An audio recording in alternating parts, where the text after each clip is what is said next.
Hi friends, എല്ലാ പ്രിയ കൂട്ടുകാർക്കും Bruce Lee PSCയിലെ പുതിയൊരു മോഡൽ എക്സാമിലേക്ക് സ്വാഗതം. അപ്പോൾ നമ്മുടെ സിവിൽ പോലീസ് ഓഫീസർ അതുപോലെ തന്നെ വനിതാ പോലീസ് ഓഫീസർ എന്നിവർക്ക് വേണ്ടിയുള്ള എക്സാമിൻ്റെ ചെറിയൊരു മോഡൽ എക്സാമാണ് നമ്മൾ നടത്തിക്കൊണ്ടിരിക്കുന്നത്. അതിൻ്റെ ഒരു പുതിയൊരു സെക്ഷനാണ് ഇന്ന് നമ്മൾ 30 ചോദ്യങ്ങൾ നോക്കുന്നുണ്ട്. ഓക്കെ, സ്ഥിരം നോക്കുന്ന പോലെ തന്നെയാണ്. 15 GK ചോദ്യങ്ങൾ, 5 ഇംഗ്ലീഷ്, 5 മലയാള ചോദ്യങ്ങൾ, അതുപോലെ നമ്മുടെ സ്പെഷ്യൽ ടോപ്പിക്കിൻ്റെ 5 ചോദ്യങ്ങളാണ്. അങ്ങനെ ടോട്ടൽ 30 ചോദ്യങ്ങളും. കട്ട് ഓഫ് ഒരു 21 നമ്മൾ ഇപ്രാവശ്യം എടുത്തിട്ടുള്ളത്. ഓക്കെ, 30 ചോദ്യങ്ങൾക്ക് 21 മാർക്കാണ് കട്ട് ഓഫ്. അപ്പം എക്സാം മുഴുവനും എല്ലാവരും ചെയ്ത് നോക്കുക. നിങ്ങൾക്ക് കിട്ടണം മാർക്ക് കമൻറ്റ് ബോക്സിൽ രേഖപ്പെടുത്തണം. ഓക്കെ, അത് ചെറിയ മാർക്കാണെങ്കിലും വലിയ മാർക്കാണെങ്കിലും കമൻറ്റ് ബോക്സിൽ രേഖപ്പെടുത്തണം. അതുപോലെ തന്നെ നിങ്ങൾക്ക് ഉത്തരങ്ങളൊക്കെ നല്ലപോലെ ഇത് മാർക്ക് ചെയ്യാൻ പറ്റുന്നുണ്ടോ എന്ന് ജസ്റ്റ് ഒന്ന് ചെക്ക് ചെയ്ത് നോക്കുക. കഴിവതും ഒരു പേനയും പേപ്പറും ഒക്കെ എടുത്ത് വെച്ച് തന്നെ എക്സാം എഴുതാൻ ശ്രമിക്കുക. ഓക്കെ, എന്നിട്ട് താഴെ നിങ്ങൾക്ക് കിട്ടണം മാർക്ക് ഒന്ന് കമൻറ്റ് ബോക്സിൽ രേഖപ്പെടുത്തണം. നമുക്കിപ്പോൾ ഫസ്റ്റ് ക്വസ്റ്റ്യൻ നോക്കാം. ഓക്കെ, ഒന്നാമത്തെ ചോദ്യം: ലോകസഭയിലും സംസ്ഥാന നിയമസഭകളിലും തിരഞ്ഞെടുപ്പ് നടത്തുവാൻ ഉപയോഗിക്കുന്ന രീതി ഏതെന്നാണ്? ലോകസഭ, സംസ്ഥാന നിയമസഭകളിലും തിരഞ്ഞെടുപ്പ് നടത്താൻ ഉപയോഗിക്കുന്ന രീതി ഏതാണ്? നമ്മുടെ SCERT ടെക്സ്റ്റ് ബുക്കിലുള്ളതാണ്. ഏതാണ്? ഓപ്ഷൻ എ ആണ്. Okay, FPTP. ഫുൾ ഫോം എന്താണ്? First past the post system. Okay, first past the post system ആണ്. Okay, FPTP. ഓക്കെ, എവിടെയൊക്കെയാണ്? ലോകസഭ, സംസ്ഥാന സ്റ്റേറ്റ് നിയമസഭകളിൽ. ഓക്കെ, സ്റ്റേറ്റ് നിയമസഭകളിലൊക്കെയാണ് ഉപയോഗിക്കുന്നത്. രാജ്യസഭയിൽ ഏത് തിരഞ്ഞെടുപ്പാണ്? ആനുപാതിക പ്രാതിനിധ്യ വ്യവസ്ഥയാണ്. ഓക്കെ, രാജ്യസഭയിൽ ആനുപാതിക പ്രാതിനിധ്യ വ്യവസ്ഥ. ഈ FPTP അതായത് first past the post system അവയുടെ മറ്റു പേരുകളാണ്. അതും PSC കേൾക്കാറുണ്ട്. ഒരു പേരെന്ന് വെച്ചാൽ ബഹുത്വ വ്യവസ്ഥ. ഓക്കെ, ബഹുത്വ വ്യവസ്ഥ. അതുപോലെ തന്നെ ആപേക്ഷിക ഭൂരിപക്ഷ വ്യവസ്ഥ. ഓക്കെ, അതുപോലെ തന്നെ കേവല ഭൂരിപക്ഷ വ്യവസ്ഥ. അപ്പം ലോകസഭയിലും സംസ്ഥാന നിയമസഭയിലും തിരഞ്ഞെടുപ്പ് നടക്കുന്നത് ഒന്ന് കേവല ഭൂരിപക്ഷ വ്യവസ്ഥ, മറ്റു പേരാണ് ആപേക്ഷിക ഭൂരിപക്ഷ വ്യവസ്ഥ, അല്ലെങ്കിൽ ബഹുത്വ വ്യവസ്ഥ, അല്ലെങ്കിൽ FPTP, അല്ലെങ്കിൽ first past the post system. Okay, ഈ 3 പേരൂടെ ഒന്ന് ഓർത്ത് വയ്ക്കണം: ബഹുത്വ വ്യവസ്ഥ, ആപേക്ഷിക ഭൂരിപക്ഷ വ്യവസ്ഥ, കേവല ഭൂരിപക്ഷ വ്യവസ്ഥ. രണ്ടാമത്തെ ചോദ്യമാണ്: സ്വതന്ത്ര ഇന്ത്യയിലെ ആദ്യ മുഖ്യ തിരഞ്ഞെടുപ്പ് കമ്മീഷണർ ആരാണ്? ഓപ്ഷൻ സി ആണ്. ഓക്കെ, സുകുമാർ സെൻ. നിലവിലുള്ള ആരാണ്? ഗ്യാനേഷ് കുമാർ. ഓക്കെ, ഗ്യാനേഷ് കുമാർ. ഓക്കെ, ഗ്യാനേഷ് കുമാറാണ് 26ാമത്തെ വ്യക്തിയാണ്. ഓക്കെ, ഇതിന് മുമ്പ് ഗ്യാനേഷ് കുമാറിന് മുമ്പ് രാജീവ് കുമാർ ആയിരുന്നു. ഓക്കെ, രാജീവ് കുമാർ മാറിയ ആ ഒഴിവിലാണ് നമ്മുടെ ഫെബ്രുവരി മാസമൊക്കെ. ഓക്കെ, ഗ്യാനേഷ് കുമാറിന് നിയമനം നടക്കുന്നത് 26ാമത്തെ മുഖ്യ തിരഞ്ഞെടുപ്പ് കമ്മീഷണറാണ് ഗ്യാനേഷ് കുമാർ. ഓക്കെ, ഗ്യാനേഷ് കുമാറാണ് നിലവിലുള്ളത്. ഓക്കെ, അപ്പോൾ സംസ്ഥാനത്തുള്ള ആരാണ് സംസ്ഥാന മുഖ്യ തിരഞ്ഞെടുപ്പ് കമ്മീഷണർ? ഷാജഹാൻ. ഓക്കെ, ഷാജഹാനാണ് സംസ്ഥാന മുഖ്യ തിരഞ്ഞെടുപ്പ് കമ്മീഷണർ. കേന്ദ്രത്തിലാണെങ്കിൽ ഗ്യാനേഷ് കുമാർ. ഓക്കെ, മൂന്നാമത്തെ ചോദ്യം: 2005 നിലവിൽ വന്ന കേരള വിവരാവകാശ നിയമത്തിൻ്റെ പിന്നിൽ പ്രവർത്തിച്ച സംഘടന ഏതാണ്? സ്ഥിരം കേൾക്കുന്നതാണ്. ഏതാണ്? MKSS, മസ്തൂർ കിസാൻ ശക്തി. നാലാമത്തെ ചോദ്യം: മീസോ നാഷണൽ ഫ്രണ്ട് MNFൻ്റെ സ്ഥാപകൻ ആരെന്നാണ്? മീസോ നാഷണൽ ഫ്രണ്ട് ആരാണ്? Mizo national front. Option D ആണ്. ഓക്കെ, ലാൽ ഡെങ്ക. എവിടുത്തെ പാർട്ടിയാണ് Mizo national front? Mizoram. Okay, പേരിൽ തന്നെ മീസോ എന്ന് പറയുന്ന ആ ഒരു എന്താണ് ആ ഒരു കാസ്റ്റിൽപ്പെട്ട ആൾക്കാർ. ഓക്കെ, മീസോ ആൾക്കാരുടെ സംരക്ഷണാർത്ഥം രൂപപ്പെട്ടൊരു സംഘടനയാണ് മീസോ നാഷണൽ ഫ്രണ്ട്. ലാൽ ഡെങ്കയാണ്. ഇതിൻ്റെ വർഷം കൂടി ഒന്ന് നോക്കി വെച്ചോ. ഓക്കെ, 1961. ഓക്കെ, 1961. നിലവിൽ ഇവർ മറ്റേ BJPയുമായിട്ട് സഖ്യകക്ഷിയായിട്ടൊക്കെയാണ് ഭരിക്കുന്നത് കേട്ടോ, അതൊന്ന് ഓർത്ത് വയ്ക്കണം. ഓക്കെ, 1961. 1961 ഏതാണ് പൊളിറ്റിക്കൽ പാർട്ടി ഫൗണ്ട് ചെയ്യണം. Okay, Mizo national front MNF. Okay, Lal ഡെങ്കയാണ്. അഞ്ചാമത്തെ ചോദ്യം: എന്ത് ലക്ഷ്യം കൈവരിക്കാനാണ് 2003 വൈദ്യുതി നിയമം പ്രധാനമായി ലക്ഷ്യമിട്ടത്? ഏതാണ് 2003 വൈദ്യുതി നിയമം? ഏതായിരിക്കും? ഓപ്ഷൻ ബി ആണ്. ഓക്കെ, പുനരുപയോഗയോഗ്യമായ ഊർജത്തിൻ്റെ ഉപയോഗം പ്രോത്സാഹിപ്പിക്കുക. ഓക്കെ, ആറാമത്തെ ചോദ്യമാണ്: കേശവാനന്ദ ഭാരതി കേസിൽ ചില തത്വങ്ങൾ ഭരണഘടനയുടെ അടിസ്ഥാന പ്രമാണങ്ങളാണെന്ന് സുപ്രീം കോടതി വിധിച്ചിരുന്നു. താഴെ പറയുന്നവൽ അടിസ്ഥാന പ്രമാണങ്ങളായി അംഗീകരിക്കപ്പെട്ട തത്വങ്ങൾ ഏതാണ്? സിമ്പിൾ ചോദ്യം. 16. ഏതാണ്? ജനാധിപത്യമുണ്ട്, മതേതരത്വമുണ്ട്, റിപ്പബ്ലിക്കൽ ഭരണരീതിയുണ്ട്. ഓക്കെ, ഓപ്ഷൻ ഡി ആണ്. ഓക്കെ, ഡി ആണ്. കേശവാനന്ദ ഭാരതി കേസ് 1973 കാലഘട്ടത്താണ്. അതുകൂടി ഒന്ന് ജസ്റ്റ് ഓർത്ത് വയ്ക്കണം. 17ാമത്തെ ചോദ്യം, നമ്മുടെ 7ാമത്തെ ചോദ്യം, മൗലിക അവകാശ സംരക്ഷണത്തിന് റിട്ടുകൾ പുറപ്പെടുവിക്കാൻ ഹൈക്കോടതികൾക്ക് അധികാരം നൽകുന്ന ഭരണഘടന ആർട്ടിക്കിൾ ഏതെന്നാണ്? ഭരണഘടന അനുച്ഛേദം. ഓക്കെ, ഏതാണ്? ആർട്ടിക്കിൾ 32 ആർക്കാണ്? സുപ്രീം കോടതിക്ക് റിട്ട് പുറപ്പെടുവിക്കാൻ. ആർട്ടിക്കിൾ 226 ഹൈക്കോടതിക്ക് റിട്ട് പുറപ്പെടുവിക്കാൻ. ഓക്കെ, ഈ റിട്ട് അധികാരം കൂടുതൽ പവർഫുൾ ആർക്കാണ്? അതാർക്കാണ്? അത് സുപ്രീം കോടതിനല്ല, ഹൈക്കോടതിനാണ് കേട്ടോ. അതുകൊണ്ട് ഓർത്തേക്കണം. ഓക്കെ, നമ്മൾ വിചാരിക്കും സുപ്രീം കോടതിയിലെ വലിയ കോടതി, അപ്പോൾ സുപ്രീം കോടതിക്കായിരിക്കും റിട്ട് അധികാരത്തിൻ്റെ അധികാരം കൂടുതലെന്ന്. പക്ഷേ ഹൈക്കോടതിക്കാണ്.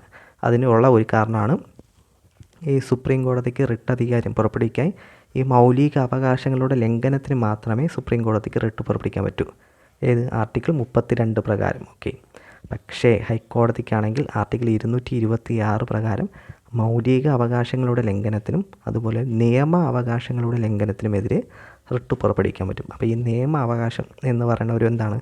ഒരു എക്സ്ട്രാ കിട്ടണ ഒരു പവറാണ് ഹൈക്കോടതിക്ക്. അതുകൊണ്ടാണ് റിട്ട് അധികാരം ഏറ്റവും കൂടുതൽ പവർഫുള്ളായിട്ടുള്ളത് ഹൈക്കോടതിക്കെന്ന് കേട്ടോ പറയണം. ഓക്കെ, ഹൈക്കോടതിക്ക് നിയമാധികാരത്തിനും അതിന് മൗലിക അവകാശങ്ങൾക്കുമെതിരെ റിട്ട് പുറപ്പെടുവിക്കാൻ പറ്റും ആർട്ടിക്കിൾ 226 പ്രകാരം. ഓക്കെ, 8ാമത്തെ ചോദ്യമാണ്, ഇന്ത്യൻ ഭരണഘടനയുടെ ഹൃദയവും ആത്മാവും എന്ന് ഡോക്ടർ BR അംബേദ്കർ വിശേഷിപ്പിച്ച ഭരണഘടന അനുച്ഛേദം ഏതാണ്? 32. ഓക്കെ, 32ആണ്. 9ാമത്തെ ചോദ്യം, താഴെ പറയുന്നവൽ കൺകറൻറ്റ് ലിസ്റ്റിൽ ഉൾപ്പെടുന്ന വിഷയങ്ങൾ ഏവ? കൺകറൻറ്റ് ലിസ്റ്റ്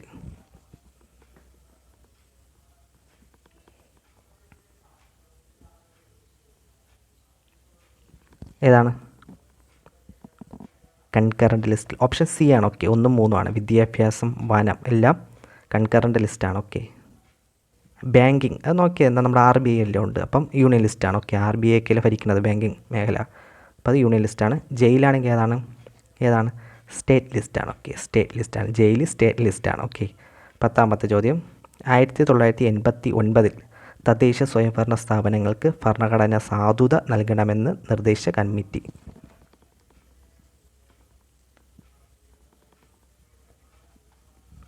ഏതാണ്? ഭരണഘടന സാധുത. ഓക്കെ, സാധുത Thungon committee. Okay, 89 Thungon committee. Okay, തദ്ദേശ സ്വയംഭരണ സ്ഥാപനങ്ങൾ ഭരണഘടന സാധുത നൽകണമെന്ന നിർദ്ദേശ committee PK Thungon committee. Okay, 1989. 11ാമത്തെ ചോദ്യമാണ്, കേരളത്തിലെ പ്രാദേശിക കാപ്പി ഗവേഷണ കേന്ദ്രം സ്ഥിതി ചെയ്യുന്നത് എവിടെയെന്നാണ്? കേരളത്തിലെ പ്രാദേശിക കാപ്പി ഗവേഷണ കേന്ദ്രം സ്ഥിതി ചെയ്യുന്നത് എവിടെയാണ്? Option A Anakkayam, Madakkathara, Chundale, Ambalavayal. എവിടെയാണ് കാപ്പി? കേരളത്തിലെ പ്രാദേശിക കാപ്പി സിമ്പിൾ കോഡ് ഉണ്ട്. എന്താണ്? നമ്മൾ കാപ്പി കുടിക്കുമ്പോൾ നമ്മുടെ ചുണ്ടിലൊക്കെ ആവുമല്ലോ, അപ്പോൾ അത് ഓർത്താൽ മതി. Option C Chundale. കാപ്പി കുടിക്കുമ്പോൾ ചുണ്ടിലാവും. Option C Chundale. അടുത്ത ചോദ്യമാണ്, കേരളത്തിലെ കേന്ദ്ര തെങ്ങ് ഗവേഷണ കേന്ദ്രം എവിടെയാണ്? കേരളത്തിലെ കേന്ദ്ര തെങ്ങ് ഗവേഷണ കേന്ദ്രം എവിടെയാണ്? അത് ബാലരാമപുരം എന്ന് അടിച്ച് വയ്ക്കൽ കായംകുളമാണ്. ഓക്കെ, കായംകുളമാണ് കേരളത്തിലെ കേന്ദ്ര തെങ്ങ് ഗവേഷണ കേന്ദ്രം. ഓക്കെ, കേരളത്തിലെ കേന്ദ്ര തെങ്ങ് ഗവേഷണ കേന്ദ്രം എവിടെയെന്ന് കേട്ടുകഴിഞ്ഞാൽ കായംകുളമാണ്. കുളത്തിൻ്റെ സൈഡൊക്കെയാണ് നമ്മൾ തെങ്ങ് കൃഷി ചെയ്യണമെന്ന് ഓർത്ത് വെച്ചാൽ മതി, അങ്ങനെ കണക്ട് ചെയ്ത് വെച്ചാൽ മതി. അതുപോലെ നമ്മുടെ കേന്ദ്ര കിഴങ്ങ് വിള ഗവേഷണ കേന്ദ്രം എവിടെയാണ്? കേന്ദ്ര കിഴങ്ങ് വിള ഗവേഷണ കേന്ദ്രം എവിടെയാണ്? നമ്മുടെ തിരുവനന്തപുരത്തെ ശ്രീകാര്യത്താണ്. ഓക്കെ, ശ്രീകാര്യത്താണ് കേന്ദ്ര കിഴങ്ങ്. നമ്മൾ ഓർക്കാൻ തോന്നുന്നു, ഒരു കിഴങ്ങന്മാരെ ഓർത്താൽ കിഴങ്ങന്മാരൊക്കെ എന്താണ്, ഒരു കാര്യമില്ലാതെ ഏതെങ്കിലും പ്രശ്നത്തിന് ഇടപെടും, അങ്ങനെ ഓർത്താൽ. അപ്പം കാര്യമില്ലാതെ ശ്രീകാര്യം പ്രശ്നങ്ങൾക്ക് ഇടപെടും കിഴങ്ങന്മാർ. ഓക്കെ, അപ്പോൾ കേന്ദ്ര കിഴങ്ങ് വിള ഗവേഷണ കേന്ദ്രം ശ്രീകാര്യം തിരുവനന്തപുരമാണ്. എന്താണ്, കിഴങ്ങന്മാരല്ല എന്താണ്, ഒരു കാര്യമില്ലാതെ ചുമ്മാ പ്രശ്നങ്ങൾ പോയി ചാടുമെന്ന് ഓർത്ത് അങ്ങനെ ജസ്റ്റ് ഒന്ന് കണക്ട് വെച്ചാൽ മതി. കേന്ദ്ര കിഴങ്ങ് വിള ഗവേഷണ കേന്ദ്രം തിരുവനന്തപുരത്തെ ശ്രീകാര്യത്താണ്. 12ാമത്തെ ചോദ്യം, മനുഷ്യ ശരീരത്തിൽ വൃക്കകൾ ഉൽപ്പാദിപ്പിക്കുന്ന ഹോർമോണിൻ്റെ പേരെന്ത്? മനുഷ്യ ശരീരത്തിൽ വൃക്കകൾ ഉൽപ്പാദിപ്പിക്കുന്ന ഹോർമോണിൻ്റെ പേരെന്ത്? ഏതാണ്?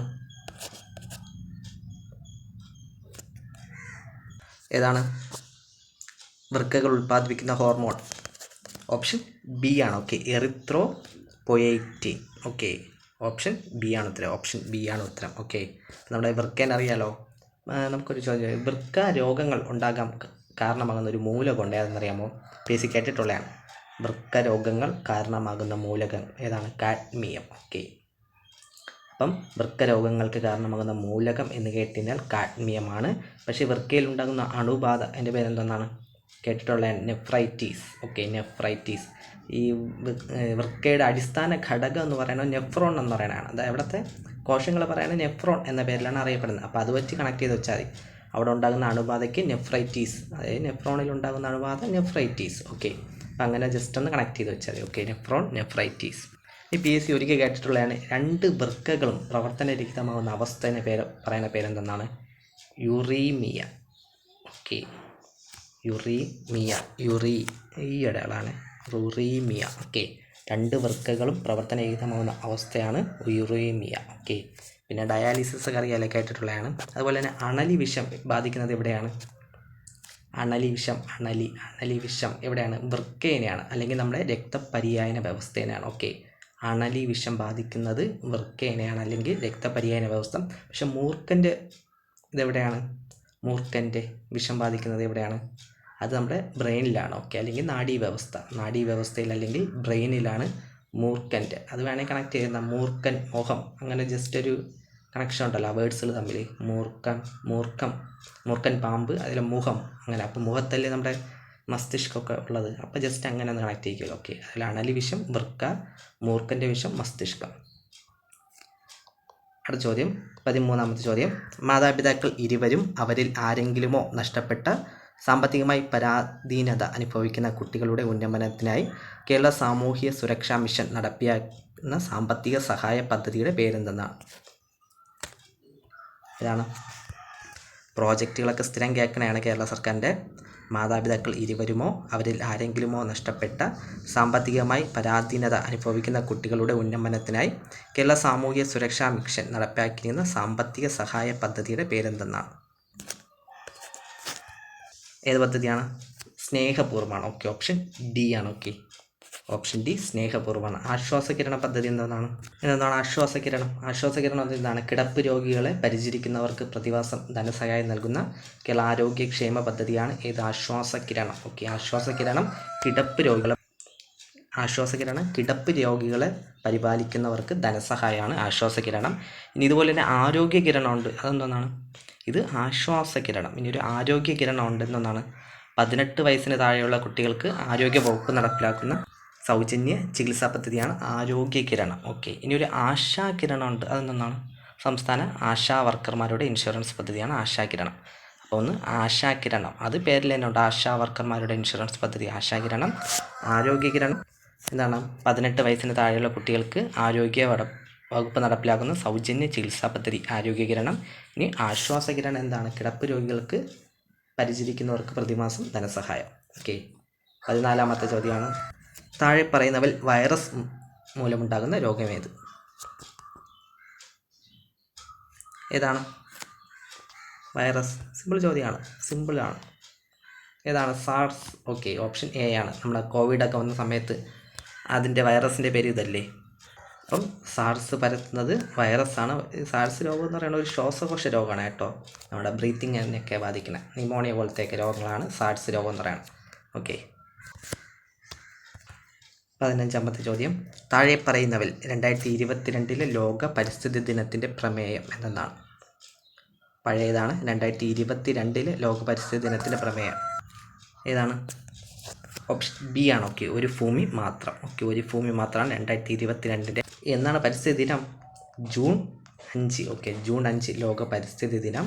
2024 പ്രമേയം എന്തുകൊണ്ടാണ് അറിയാമോ? ഭൂമി പുനരുദ്ധാരണം, മരുഭൂവൽക്കരണം, വരൾച്ച പ്രതിരോധനം. ഇംഗ്ലീഷിൻ്റെ land restoration, desertification, drought resilience. Okay, ഭൂമി പുനരുദ്ധാരണം, മരുഭൂമിവൽക്കരണം. ഓക്കെ, അതേപോലെ തന്നെ വരൾച്ച പ്രതിരോധം. ഓക്കെ, മരുഭൂമിവൽക്കരണമല്ല, മരുഭൂവൽക്കരണം. ഓക്കെ, അതായത് മരുഭൂമിനെ ഭൂമിയാക്കി മാറ്റണം. അത് തന്നെയാണ് ഭൂമി പുനരുദ്ധാരണം, മരുഭൂവൽക്കരണം, വരൾച്ച പ്രതിരോധമാണ് 2024 പ്രമേയം. ഇതിൻ്റെ ആതിഥേയം വഹിച്ച രാജ്യം ഏതെന്ന് PSC കേൾക്കാറുണ്ട്. ഏതാണ്?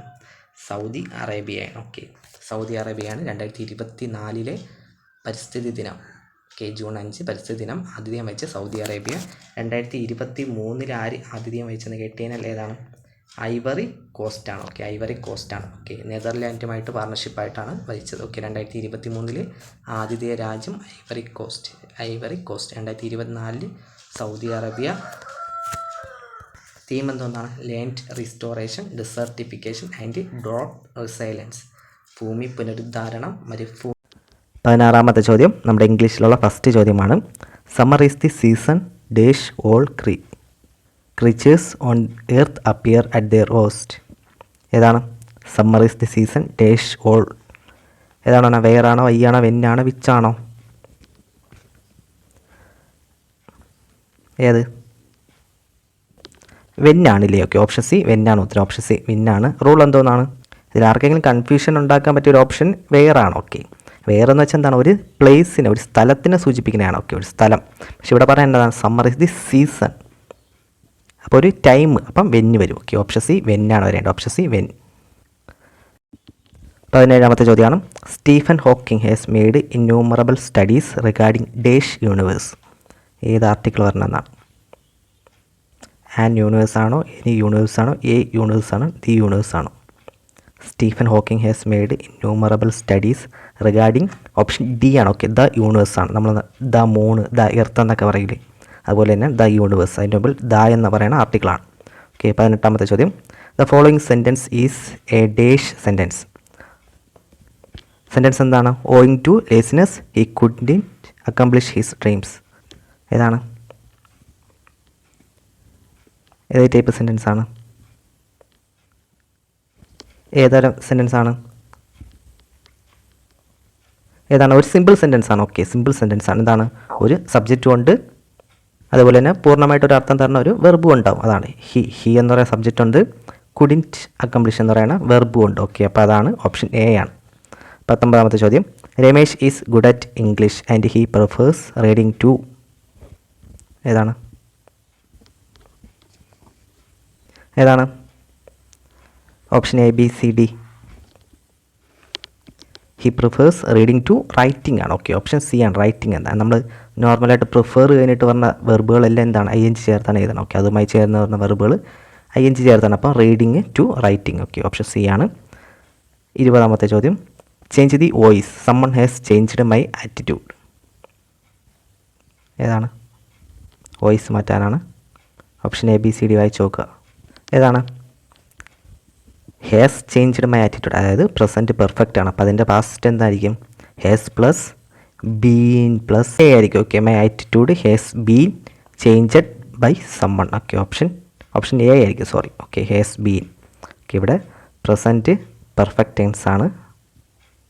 ഓക്കെ, അപ്പം പ്രസൻറ്റ് പെർഫെക്റ്റിൻ്റെ പാസീവ് എന്താണ്? ഹാസ് ബീൻ പ്ലസ് V3 ആണ്. ഓക്കെ, ഓപ്ഷൻ എ ആണ്. ഇനി നമ്മുടെ മലയാളത്തിലുള്ള ചോദ്യങ്ങൾ നോക്കാം. ഏതാണ്? 21ാമത്തെ ചോദ്യം. ധീരൻ എന്ന പദത്തിൻ്റെ ഓപ്പോസിറ്റ് എന്തെന്നാണ്? ധീരൻ. ഏതാണ്? ഓപ്ഷൻ ബി ആണ്. ഓക്കെ, ധീരൻ്റെ ഓപ്പോസിറ്റ് ഫീരു. ഓക്കെ, ഓപ്ഷൻ ബി ആണ്. അതേപോലെ അടുത്ത ചോദ്യം 97ാമത്തെ ചോദ്യം. PC ഇത് എന്താണ്? ക്യാൻസലാക്കിയ ചോദ്യമാണ്. പക്ഷേ നോർമല തത്വം ഇത് പിരിച്ച് എഴുതുമ്പോൾ തത് പ്ലസ് ത്വം ആണ്. ഓക്കെ, ഓപ്ഷൻ ബി ആണ്. ഓക്കെ, ഓപ്ഷൻ ബി ആണ്. തത് പ്ലസ് ത്വം ആണ്. അതുപോലെ തന്നെ മഹത്വം, മഹത് പ്ലസ് ഇത്വം. ഓക്കെ, മഹത്വം. 23ാമത്തെ ചോദ്യം. കവി എന്ന നാമരൂപത്തിൻ്റെ സ്ത്രീലിംഗം എഴുതുക. കവി എന്ന നാമരൂപത്തിൻ്റെ സ്ത്രീലിംഗം. കവി ഏതാണ്? ഓപ്ഷൻ ഡി ആണ്. കവയിത്രി. ഓക്കെ, സ്ത്രീലിംഗം കേൾക്കുന്നതാണ്.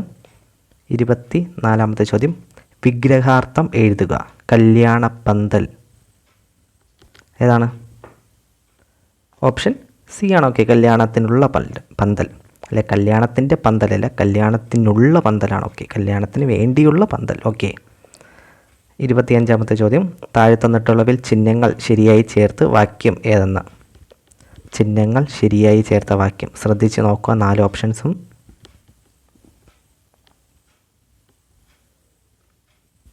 ഏതാണ്? നമുക്ക് വായിച്ചു നോക്കാം. മലയാളത്തിലെ കോമ പ്രതിഭാശാലി കവി. ഇങ്ങനെ നമ്മൾ ഉപയോഗിക്കും?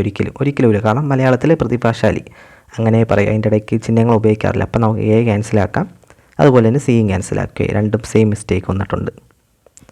അടുത്ത വായിച്ചു നോക്കാം. ബിയും ഡിയും. അടുത്ത ഏതാണ്? ബി നോക്ക്.